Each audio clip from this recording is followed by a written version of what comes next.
What is going on, guys? Mark here with Reaper Airsoft, and today we're going to bring you a little bit of a review and modification tutorial to the Valken ATH tactical helmets.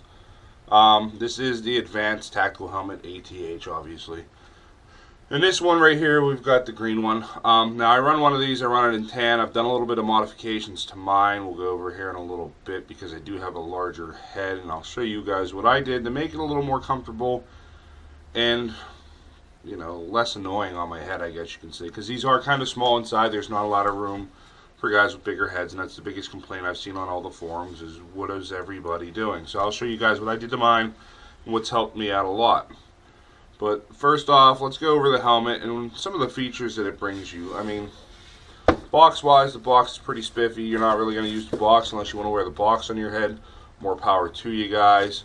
You also get an extra piece of foam inserts here for your back and your forehead. You know, nothing special there. But the helmet overall, when you look at the helmet, the first thing you're going to notice is it's set up for tactical applications. We've got the front night vision mount set up. That way you can use the Rhino mounts if you want. You know, you can click those bad boys in there, run your night vision setup. No issue. I actually run a GoPro mount off of mine. Makes it a little bit easier for me with the GoPro. A lot of ventilation, so your head's going to breathe a lot better than what you would in, say, a Mish 2000 style helmet.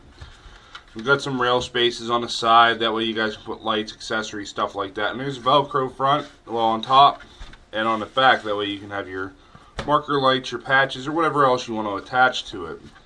The rail spaces on the side here, you can do your, like I said, you can do your flashlights, your lights, your earpieces. They also have the releasable clips to put whatever you need on there. Most guys I've seen are linking their lower mesh to these, kind of integrating it into your helmet. It does have two bungee sections up front to help support whatever you're trying to use as well. But overall, a solid build.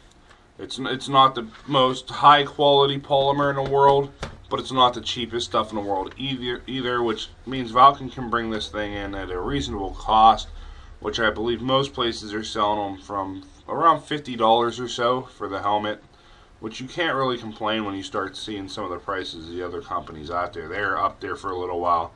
I want to say the ATH style and fast helmets were going for like $85, $90 for the longest time. Valken brought these in, and prices have definitely come down, and they've stayed really competitive on them, so can't really complain about the pricing on them.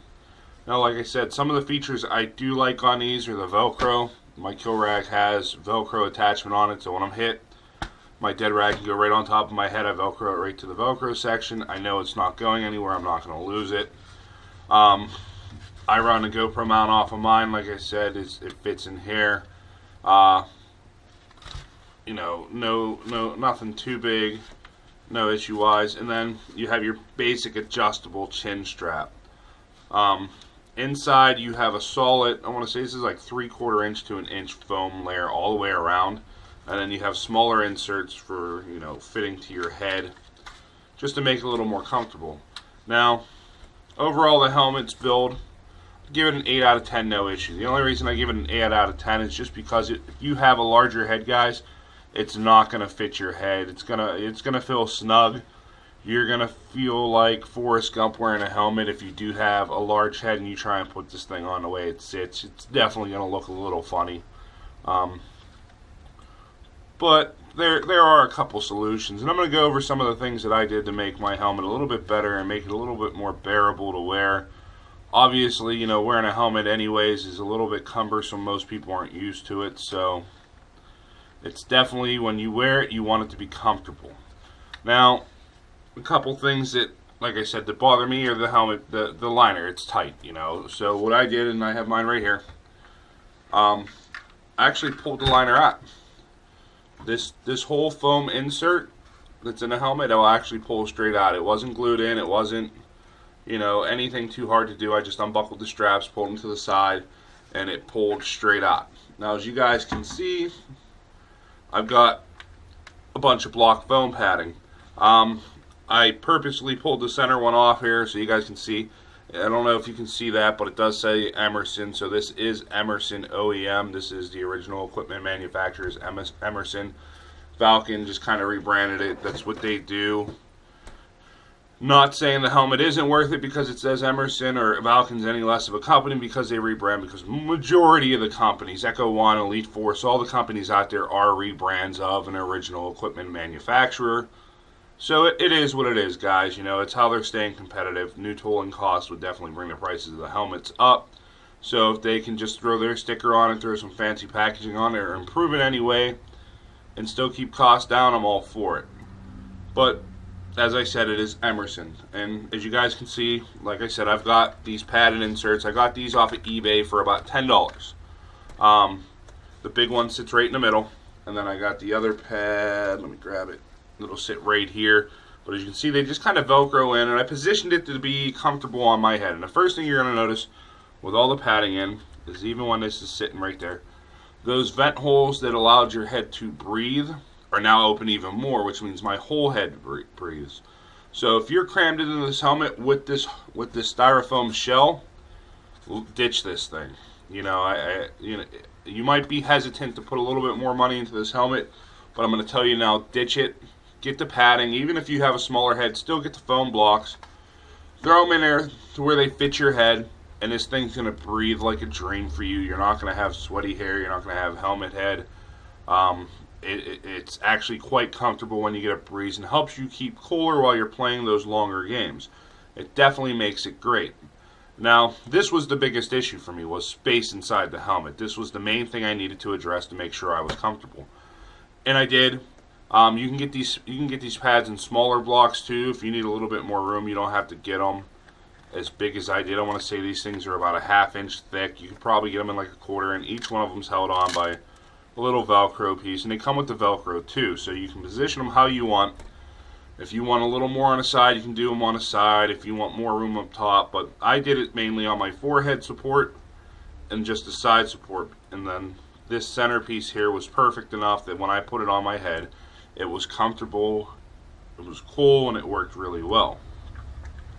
Now, another issue I did have that I had to address was my GoPro mount, which this is a Bravo GoPro mount. It had a little bit of wobble in it when it was just sitting in the helmet. I want to see if this one does it, because I didn't check the other ones. I just checked mine. But there is, I don't know if you guys can see that, it has some wobble to it. So when you have something, you know, a little heavier like the GoPro mount on there and a GoPro attached to it, if you're running, if you're doing anything, that thing rattles like a champ. It doesn't record good footage.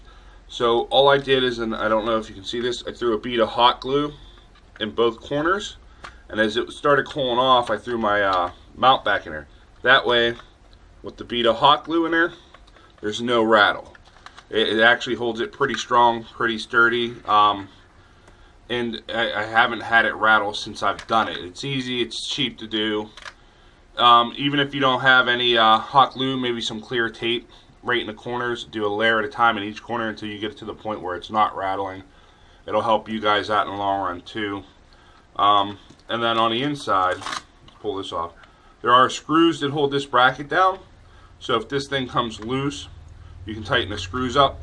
What I did is I pulled the screws out, I threw some super glue on the screws, and then I threw some super glue on the mounting brackets on this side. That way when I screwed it down and I tightened it up, it won't come undone again, it won't wobble, it won't rattle. This whole mount will stay sturdy for the rest of the lifespan of the helmet.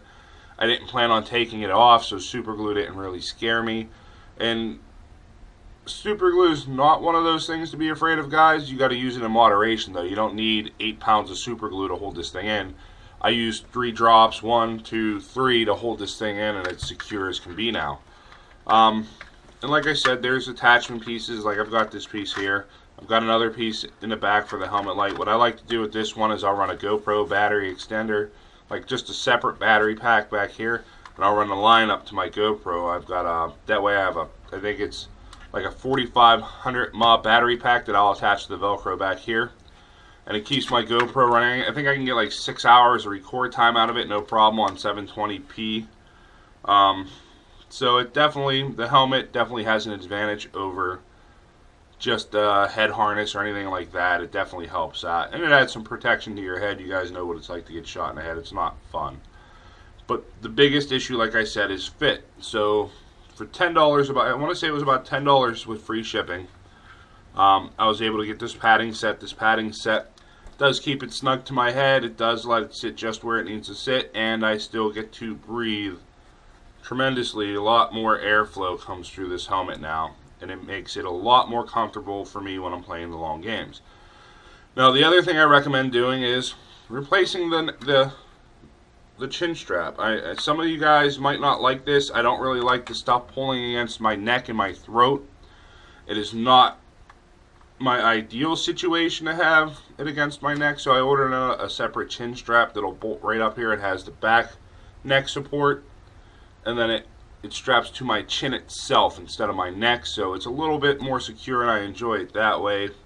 I'm more used to that than I am going around my neck and my throat. That's one of my pet peeves. I don't like it.